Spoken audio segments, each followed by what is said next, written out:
Steven's going into these contract negotiations and he's trying to lowball Tank. What are the chances do you think that Jerry Jones goes over his head and offers him more money just to get the deal done?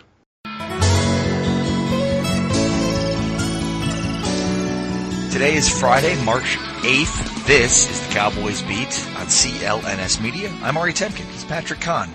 Draft Cowboys. I am at Ari Sports. What's up, Patrick? How are you, man? Man, I'm good. Just seems like there's a lot of Cowboys drama in the news right now. Yeah, Cole Beasley really likes to engage people on Twitter.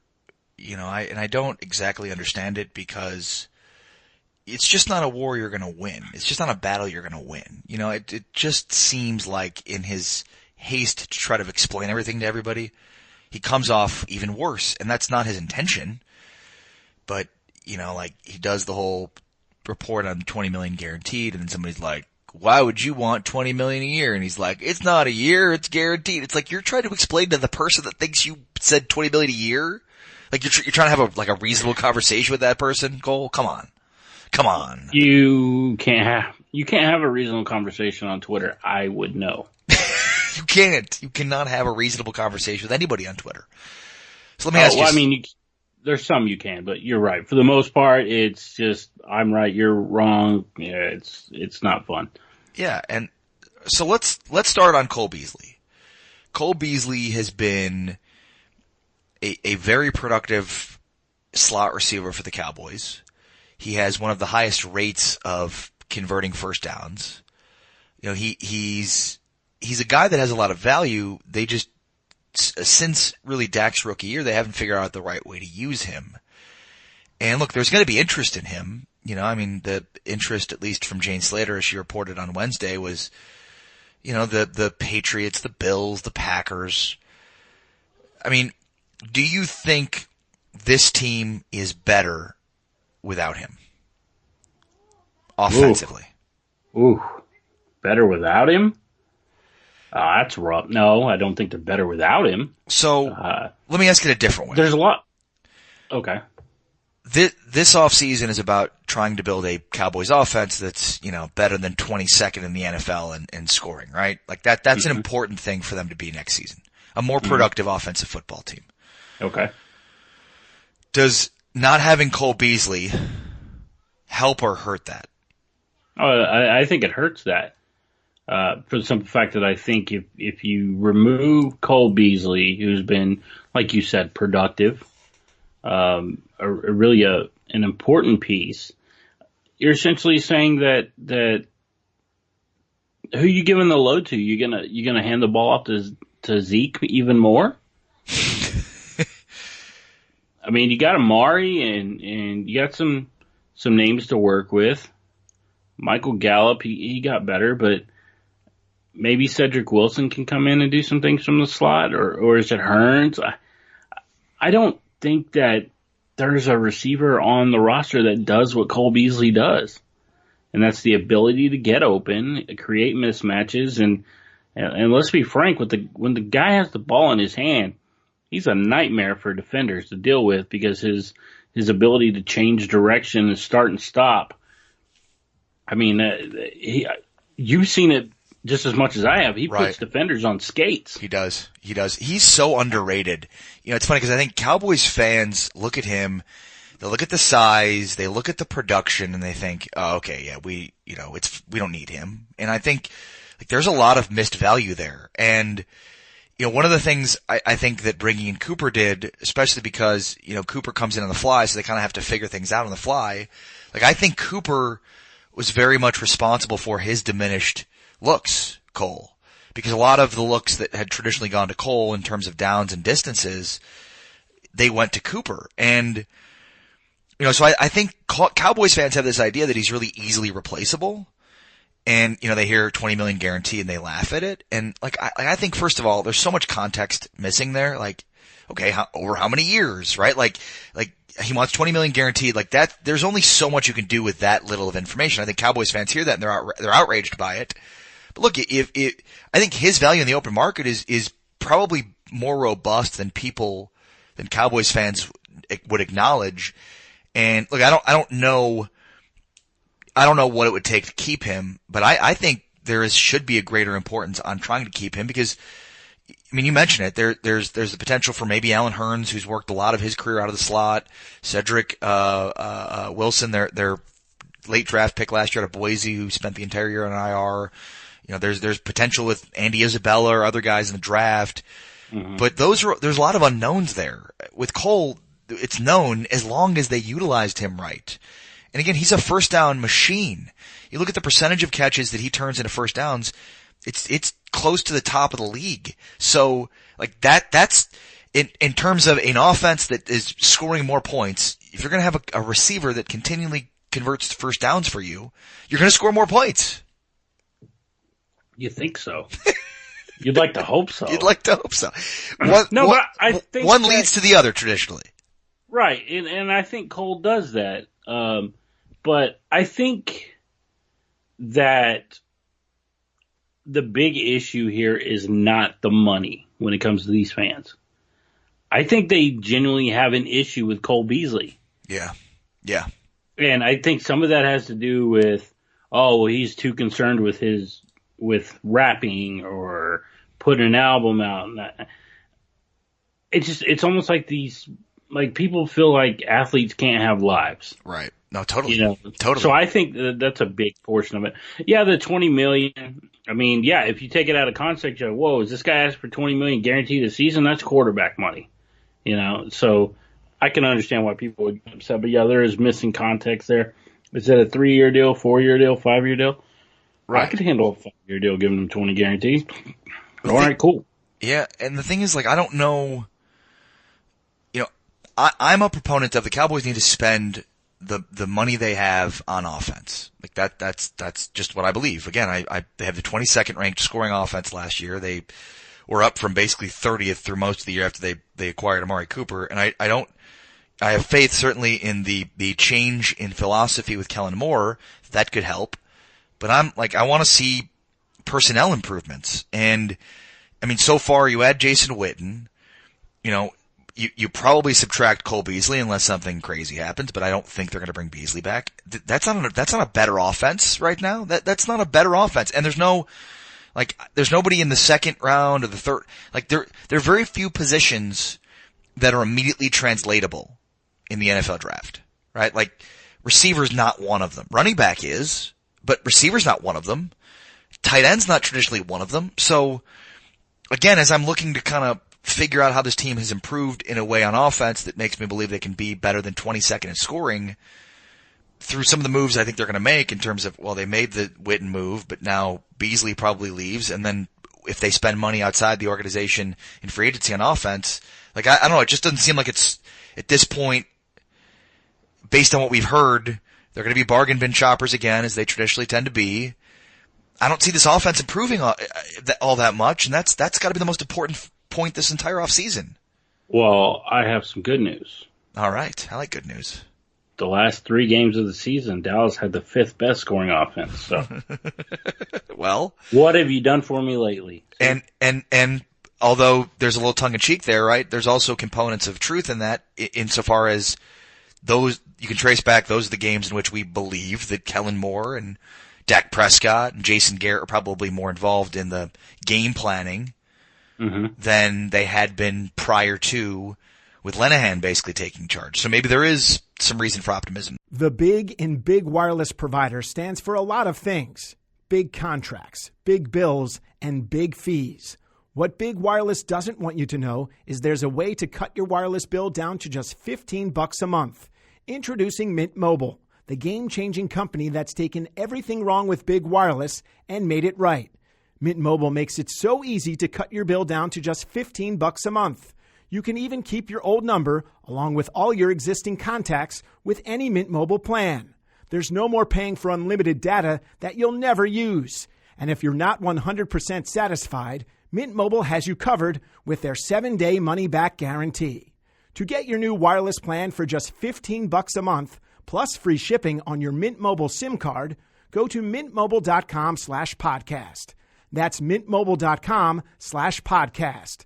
Cut your wireless bill to $15 a month and get free shipping on your Mint Mobile SIM card at mintmobile.com/podcast. Right. So are you ready to bargain bin shop on safety? All right. So Calvin Watkins of The Athletic reported that, and he kind of reported it like this is old news, but this came out Wednesday as well.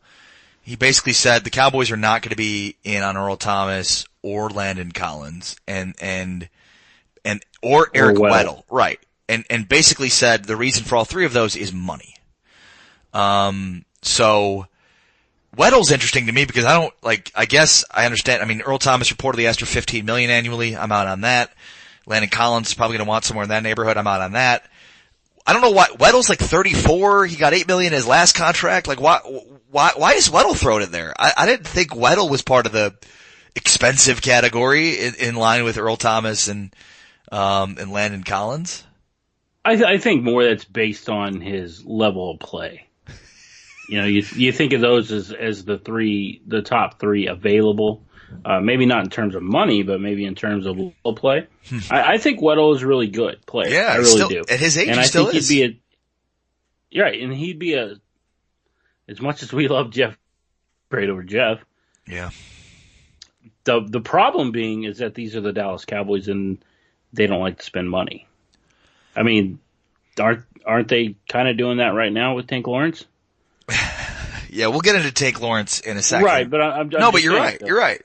They're the exact opposite of what they were in the early 2000s. They're the exact opposite. You know, it's funny. It's like, okay, and during that time they would spend, and it didn't account to really any success on the field. So now they're gone to the opposite end of the spectrum, and it's not producing any success on the field. But yet they want to keep doing it. It's like there's a middle ground here. Right, exactly right. There's got to be. So there's a gray area. It's not black and white. The safety position's interesting because it's a robust market. You know, I mean, it's Adrian Amos of the Bears. It's Adrian Phillips. It's Earl Thomas and Landon Collins, Tyrann Mathieu, a free agent, Jonathan Cyprien, former Titans released him. Doesn't that say more about just how devalued that position is? I mean, Landon Collins should be back with the Giants, right? I mean, he was a first round pick. He's a pretty productive player. Like, why are they not bringing him back? Do you think that's just the factor of the safety is basically the running back on defense in terms of how the general managers are valuing that position? Which is funny because people are always looking for that next ball hawk. Right. It could seem that way. But, I think with the position itself, like, you need to invest in it free agency wise because like quarterback, it's so hard to find. Collins things, I'm scratching my head going, what? Why didn't the Giants keep him? Yeah. I never understood that. He was a good player for them. I mean, he's been labeled as a box safety, but he's not really. He's not? I think he can play, he can make enough plays on the ball. I'm not going to say he's Earl Thomas by any means, but he's a really good all-around safety. Well, I mean, look at HaHa Clinton-Dix. I mean, he's a productive player. The Packers traded him, and now. What does that say? But I mean, doesn't this all kind of say the same thing? Nobody wants to pay safeties. I mean, the Redskins made the trade. They're not bringing him back. I mean, maybe they will, but I don't know. It's like every and the same thing was kind of true last year. Nobody signed Tyrann Mathieu. What did Mathieu end up signing for? Like $1 million with the Texans?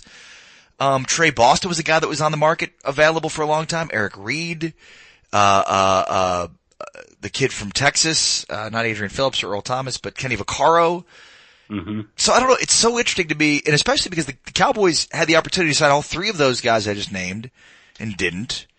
So I don't know that they're going to be very active in the safety market, and I know Cowboys fans think they should. And I guess what I'm saying is, I certainly would be interested in the Cowboys looking at safety and free agency, but I'm so interested in the Cowboys investing the majority of their capital in their offense because I'm just all about building an offense that's going to be top 5 or top 10 in scoring. And so that's why, instead of spending X on safety to improve that position, I'd rather spend that on the offense. I mean, do you agree with me on this? I think the hierarchy of importance of positions in the NFL is quarterback 1, offensive line 2, wide receiver 3, just because of the importance of scoring, 4, maybe pass rusher, or maybe tight end, 5, I mean, so you look at, to me, the 4 of the most important positions on the field are on offense just because of the way in which high-powered offenses are beating high-powered defenses. Well, we're good because we got Jason Witten coming back. We got the high-powered tight end. I mean, do you agree with that, or do you think I'm putting too much into offense? I think you might put a little too much. I mean, you basically, when I always talk about the money 5, when you talk about your quarterback, your left tackle, yeah, your wide receiver, your pass rusher, your corner. So, I mean, I don't think you're far off. I mean, I do think the Cowboys need to do something on offense because they run an archaic style system that's based on, running the football. Right. It's kind of like when we were texting earlier this week and you said, yeah, the Cowboys are zigging while the rest of the league is zagging. You're right. They do need to make an effort to improve that offense even more. But the question is, where do they do that? Because I don't see them going after a wide receiver very high in the draft. Obviously, they can't do it in the first round. Maybe a tight end, possibly. But then you also look and go, well, they need some defensive help because if Tank ain't playing this year, then we got problems. Yeah. Let's talk Tank. But first, I have to tell you about The Athletic. Today's episode of the Cowboys Beat is brought to you by The Athletic. The Athletic, a subscription-based publisher of smarter sports coverage for die-hard fans. The model is simple. No ads, no pop-ups, and no autoplay videos. Instead, readers get in-depth coverage written by journalists who know their teams and leagues inside and out. Today's Cowboys Beat listeners get 40% off by using promo code CowboysBeat. That's promo code CowboysBeat, making the subscription just $2.99 per month. Again, subscribe today using promo code CowboysBeat to be a part of the future of sports journalism. Look, every morning when I wake up, the first thing I go towards is the Athletic app because I get everything customized, the writers I want, the type of content I want. You could specialize it in any capacity, and it's like your morning newspaper. And there's no pop-ups, no advertising. It's just right there. $2.99 per month. Use promo code CowboysBeat. And right now is the best time to get it because you're getting a great deal. Plus, you get fantastic draft coverage. My buddy KT Turner, Kevin Turner from the Ben and Skin Show. He does great draft breakdowns. So does Jeff Kavanaugh, Bob Sturm, Kelvin Watkins. They've got fantastic Cowboys coverage in the offseason, plus Rangers, Mavericks, and everything else you're interested in. Subscribe today. Use promo code CowboysBeat.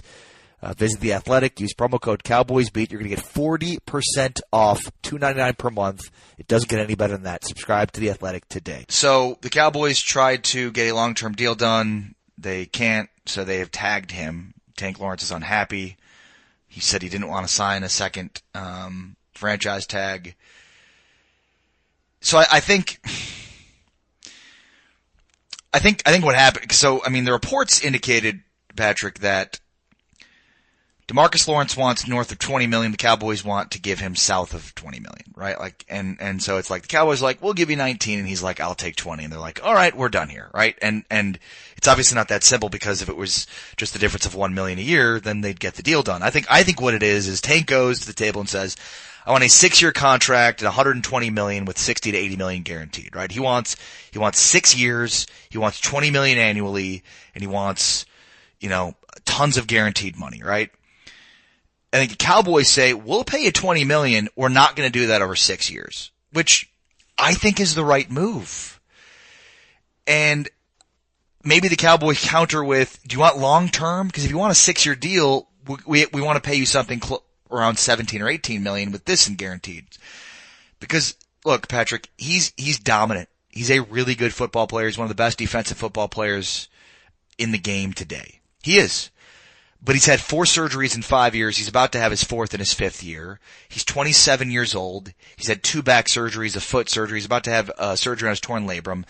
I hear people say, well, if they had only signed him last year to a long-term extension, they could have gotten him for $17 million or whatever it is. Yeah, but does he play on it through an entire season through a torn labrum if he's not in a contract year?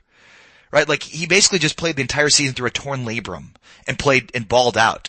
But the way a player acts after getting a contract is a little bit different than the way they act before the contract. So I think the Cowboys' reservations are actually pretty founded. Even acknowledging what you've just said, which is if you don't have Tank Lawrence in your team next year, you are in big, big trouble on defense. But I don't think that's enough to compromise this long term, because if they give him a contract over 6 years, not only is he going to have multiple more surgeries because he's already had 4 and 5 years, Patrick, but there is no way in hell that contract ends without him being overpaid, battered, broken down, and not effective anymore. There's just no way that thing ends in 6 years where he's in good shape at all.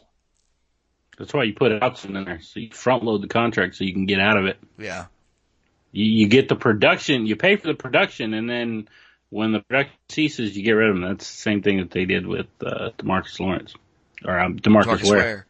Right, but don't you think they got out of that contract? Don't you think that's the difference, though? Like, in terms of the negotiation, like that has to be the piece that, like, the Cowboys are trying to protect against, and that has to be the piece that DeMarcus is trying to protect against, right? Because I would think the Cowboys would be thinking reasonably too about that and want to try to do that, and I would think DeMarcus would say, no, I want that money guaranteed. I don't know what, but there has to be reasons for why they're so far apart. When it seems like I want 20, well, we want you to take 19. Okay, let's walk away. Like, you know what I mean? Like, it just seems like there's got to be more contention in terms of those particulars. Just give him 20 and call it good. Yeah, I get the terms and what's going to happen here. My biggest fear is that he's not going to play at all this year. Yeah. Oh, okay, I'll sign your franchise tag. Oh, I got to go. I'm going to be out 3 months. Sorry, I'm having surgery. Right, the torn labrum thing, which we've talked about. But, it's funny because I thought more in depth about that. Don't you think it actually kind of seems like a stupid move for him. Like, I get the leverage piece, but the reason I think it's stupid is because, like, does he think he's going to have 4 surgeries in 5 years, and the 4th surgery is going to have him miss time? Like, does he think that next year he becomes an unrestricted free agent and he gets a better offer? Like, does he really think that that's going to lead him to getting the offer that he wants? Because I think that is going to hurt his market value. I think that if a team's desperate enough, they'll pay it. Absolutely believe that they're going to pay it if they're desperate enough. We've seen it time and time again. I don't know that it's going to work out for him, but I mean, I understand why he's doing it and the way that he's doing it. But you also have to think about it as the Cowboys are backed into a corner right now because they need a pass rusher. Right. No, I mean, their starters would be what? Tyrone Crawford and Dorrance Armstrong, Tyrone Crawford and Taco Charles. I mean, yeah, they're in big trouble without DeMarcus. But I also think there are legitimate concerns long term that the Cowboys do have to think through. And I guess I understand why the Cowboys have sort of punted and they're going to let this thing play out, until July. I know most Cowboys fans are like, just pay him, just give him what he wants. And I mean, I just don't, man, he's really good right now, but how many more years does he have of playing at that level? And then especially given he's played through injuries, like this is the second year. Every year. Right. And I mean, and every year guys are playing through injuries, but I mean, a torn labrum. But and how willing he's going to be how willing will he be to play through injuries if he's got his big contract? And then, he's 27. It's easier to play through injuries at 27 than it is at 30.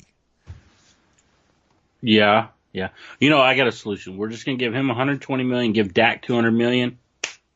Easy offset. Right. I mean, you're good. You're basically paying, a pretty large chunk of your entire salary cap to 2 players. That's the right move to make, right? I mean, Aaron Rodgers is making $33 a year. I mean, so what's 28? I just saved you $5 million. But I mean, I should be an agent. It's true. But I mean, look at Le'Veon Bell got a good deal from the Steelers. He's never going to see the money that he turned down from the Steelers, and he didn't even have surgery. So I don't know. I think he took some bad advice. But I think the same's happening with DeMarcus Lawrence in terms of this shoulder surgery. It's funny because Jerry said that same kind of thing on his bus at the combine. Like, yeah, that's going to hurt his value. He's had a bunch of surgeries, and if he waits on that and misses time because of it, that's going to hurt his value. And I think I agree. Like, I think that's also bad advice. Like, I think it's a thing that sounds good, and it's the short-term kind of thing, but long-term, I think it's the same kind of thing with Le'Veon Bell. You're not going to get a better deal if you think you are by playing games with the franchise tag like that and then, delaying your surgery. All right, so what about this? What do you think about this? Steven's going into these contract negotiations and he's trying to lowball Tank. What are the chances do you think that Jerry Jones goes over his head and offers him more money just to get the deal done? I don't think he does that. I think 10 years ago he would, but I think Steven is the ultimate decision maker in this organization. I really believe that. Now, they wouldn't say that, and they'll always defer to Jerry, and Jerry will always bring up the fact that he is, but I think when it comes to the money and the contracts and balancing the books, it's all Steven. Yeah. Jerry's just the marketer and the face. Like, in terms of like Randy Gregory and David Irving, like Jerry gets to make those decisions. Like, when is it time to move on for David Irving? When Jerry decides it is. When is it time to move on from Randy Gregory? When Jerry decides it is. But I don't know that, because I think he would have used that trump card already. Like, I think there's multiple examples in which Jerry probably would have done that kind of, like the Dez thing. Like, if Jerry would have trumped Steven for Dez if he could still do that. Mm-hmm. I don't know. It's a good question. Would you do that deal if it's 6 years, $120 million with $80 million guaranteed? I think I'd go. Not front loaded. You're. No, I don't think I would. I think I'd go 5 years. Yeah. I mean, I think if you're the Cowboys, you say, we'll give you tons of money annually, but not on a 6-year deal. Like, it's either take less money over a longer period of time or take more money over a shorter period of time. You can't, Tank wants his cake to eat it too. And if I'm the Cowboys, you're leveraged to a certain degree because you don't have any pass rushers and you don't have a game changer like DeMarcus Lawrence. But you also know that history is indicative of a future that's not going to be, that's like, there's no way he doesn't stay healthy. Like, there's no way he's going to be healthy the rest of his career. He just hasn't been healthy. And though he's played through injuries, his willingness and his ability to do so will diminish every single year. Yeah. Well, okay. What about 5 for 160 guaranteed? Would you do that one? Oh, I'm just knocking a year off. Now. Sorry, I thought you said 5 for 160 guaranteed, like not 160 guaranteed. No. 5 for 100 with 60 guaranteed. I'd feel better about that than 6 for sure. Yeah. Yeah.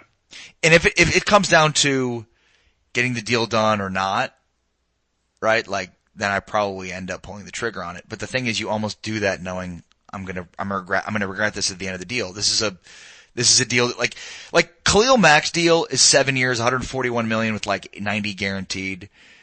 Khalil Mack is a dominant force. The Bears are gonna regret that deal by the time it's done, right? Like, that's the long-term contracts like that never work out. They just don't. You sign them to help you today and tomorrow and the next year, but you get down the road and you're like, oh, we still have all this money we have to pay him annually. And even if you try to maneuver the cap to kind of, accelerate some of that here, do that there, at some point you got to pay the piper. And there's just very few contracts that are 5, 6, 7 years that you're not going to regret in the NFL. Even though he is a beast and a monster and a dynamic player that is a game changer on defense. That's true. Mm-hmm. Would you rather have him sign that tag and play at that fully guaranteed, or do you want to give him up for 2 first-round picks? Man, that's a great question. Maybe we should ask that question next week. I think I would trade him for 2 first-round picks. However, the Cowboys are in a win now mode. They're backed against the wall. So if you're in a win now mode, you're not doing that. you're going with DeMarcus Lawrence. But he's had 4 surgeries in 5 years. That's a red flag. I'd rather take my chances in this draft with all of the defensive players that there are and then have another first rounder to deal with it. Yeah, I would. I'd trade him for 2 first round picks. And that's man, I never thought about that. But that's what that's what the Bears traded for Khalil Mack. So that's essentially what you get with the franchise tag.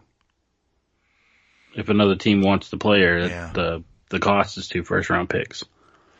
Which one would you rather have? Tank. I want the commodity I know versus the unknown. No, that's true. I mean, he's a beast. I know that he's a beast. He's a game wrecker. Or could you go get the other D-Law and Dexter Lawrence? Yeah. I mean, this is a loaded draft with defensive players. I mean, who knows how high you can get in this draft, but I mean, Josh Allen from Kentucky and Quentin Williams, I mean, he could be the first. I mean, these guys could be the first overall pick, but I mean, this is Nick Bosa. I mean, there is lots of guys in this draft that are game wreckers defensively. But Ed Oliver. Right. Yeah, but you're right. We know DeMarcus Lawrence is. We don't know about these other guys. The Cowboys have a lot of tough decisions to make this offseason. Obviously, the most important is DeMarcus Lawrence because it shapes really what they can do the rest of this offseason and the future of this organization in terms of how much and how many years they can give to Dak and Amari and Zeke and on and on and on.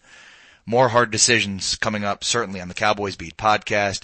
Always make sure to check out the great work from my buddy Patrick Conn on Twitter at Draft Cowboys. You can check out all the great writing at WFAA and through Draft Cowboys on Twitter. I am Ari Temkin on Twitter at Ari Sports. I stream live every day at facebook.com/Watch Phantom. We talk Cowboys there. That's Watch Phantom, Phantom. So make sure to check it out. But for now, we're out. Peace.